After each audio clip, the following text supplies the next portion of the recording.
Welcome, lords and ladies, back to the realm. I am your humble host, the Goat King, and today, fresh off the press, we have the Starfinder 2nd Edition playtest rules. Now, I've not looked at these rules yet. The most I know about Starfinder 2nd Edition is what was in the field guides and what's been in presentations Paizo's done on it.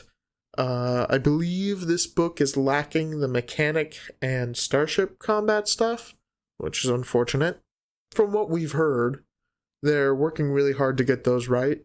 I would hope we get to see some kind of playtest for the starship combat at least before the full release next year, but I suppose we'll have to wait and see.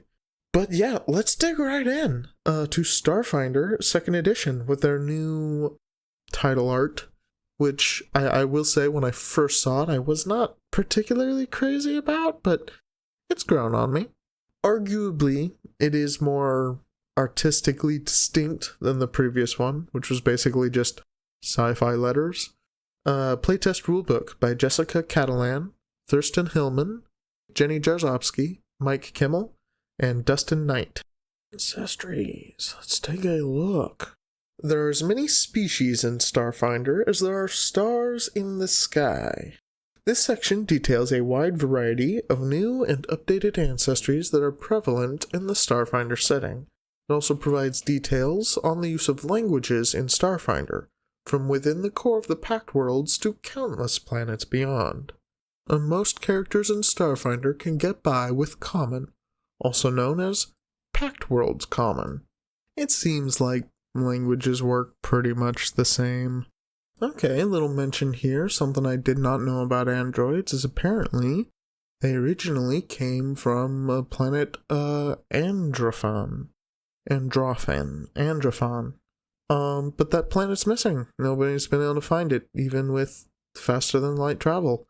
A second world that's gone missing? I mean, we know Galarian is missing in the Starfinder setting, so that's interesting.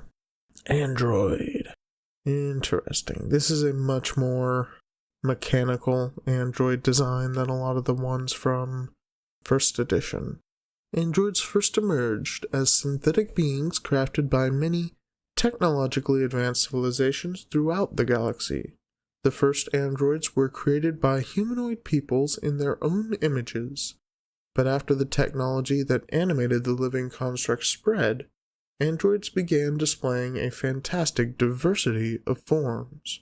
Androids in the Pact Worlds were originally designed as servants, but today androids stand as equals to other citizens under the Pact.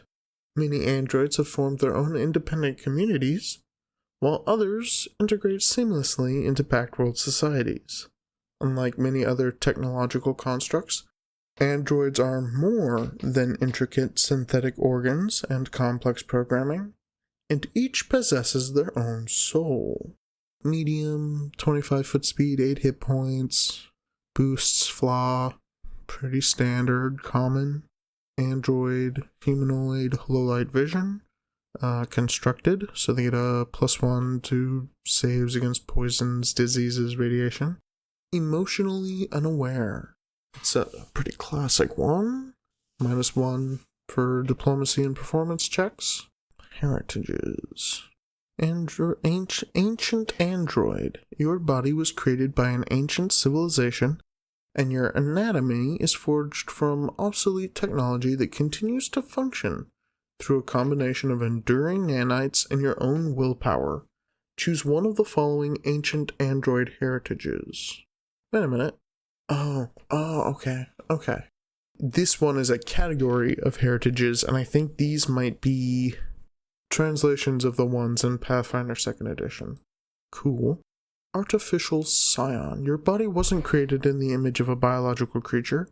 A powerful artificial intelligence created you to interface with other machines.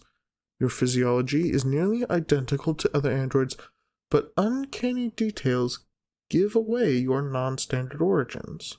For example, you might have impossibly symmetric features, extra fingers, or double pupils. You become trained in computers and you gain the Freaker skill feat. Okay. We will have to take a look at that. Mod Fanatic. Okay. This one lets you use armor upgrades just installed in your body. Okay, that's new.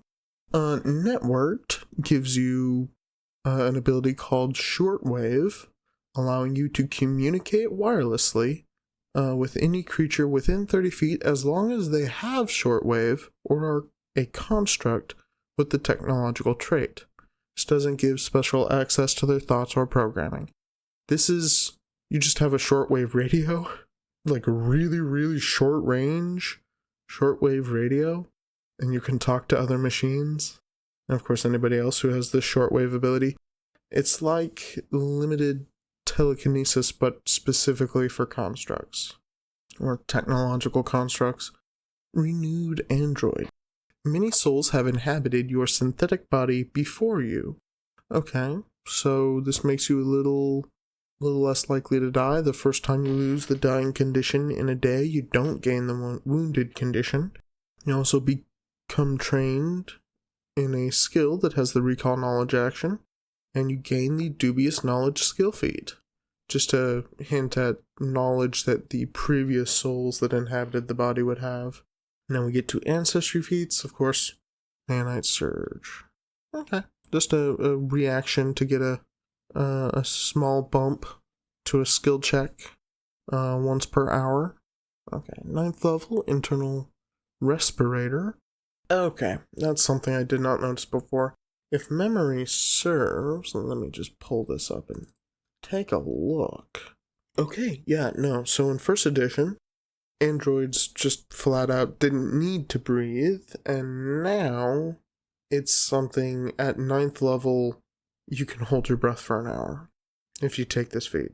Oh well, I mean, I'm not sure why this is something that waits to 9th level, especially in a sci-fi setting, because one thing they were doing was they were bringing the ability to fly down lower in levels because you can just get a jetpack. Well, why would you need this at 9th level? Spacesuits could do this at 1st level, I think. They should, well, we'll have to check, but I'm assuming there are spacesuits that can give you air for an hour, and I'm assuming most armor has spacesuits, all that functionality built in, because that's how it was in 1st edition. We'll get a deeper look at that when we get to the equipment section, but if that's the case, why would you ever take this feat? Like, in Pathfinder, 2nd edition, this feat might be good, but here in Starfinder, at 9th level, I don't think it's worth it, honestly. I guess we'll see. Consistent Surge. Prerequisite is the Nanite Surge. What it does is lets you use them every 10 minutes instead of once per hour. Cool. Nanite form. Okay. So some of the stuff I've seen here, especially the stuff that got built into Nanite Surge, is kind of looking like stuff that the old mechanic could do if they had the exocortex, the computer in their head. This nanite form looks like something the nanocyte could do. You discorporate into a swarm of nanites for up to 1 minute or until you spend a single action to return to your normal shape. You become huge, gain the swarm trait, and gain a fly speed of 40 feet.